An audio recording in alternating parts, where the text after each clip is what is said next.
মত প্রকাশের স্বাধীনতা নিয়ে নতুন বিতর্ক ছড়িয়েছে যুক্তরাষ্ট্রে। প্রেসিডেন্ট ট্রাম্প নির্বাহী আদেশে ঘোষণা দিয়েছেন পতাকা পোড়ালে কারাদণ্ড ও বিদেশিদের ভিসা বাতিল হবে। তবে বিশেষজ্ঞরা একে অসাংবিধানিক বলছেন। ডেস্ক রিপোর্টে বিস্তারিত।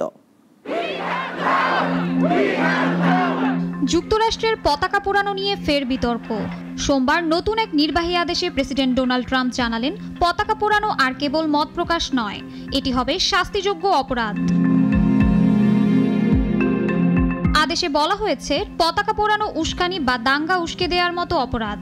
এজন্য শাস্তি হবে 1 বছরের কারাদণ্ড, আগাম মুক্তি বা কোনো ছাড় থাকবে না।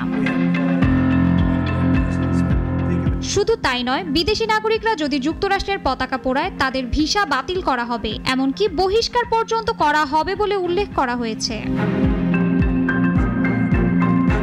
এ ঘোষণার সময় ট্রাম্প বলেন, পতাকা পোড়ানো বন্ধ করার একমাত্র উপায় কঠোর শাস্তি নিশ্চিত করা। তাই অ্যাটর্নি জেনারেলকে নির্দেশ দেওয়া হয়েছে সর্বোচ্চ আইনি ব্যবস্থা নিতে।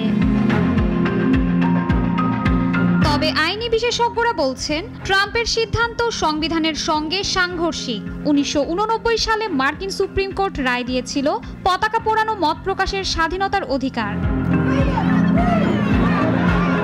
এদিকে মত প্রকাশের স্বাধীনতার পক্ষে কাজ করা সংগঠনগুলো এই পদক্ষেপকে সরাসরি সংবিধান বিরোধী বলছে।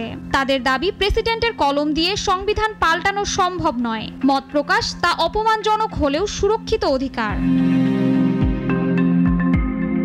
শাশ্বতী সরকার, নাগরিক।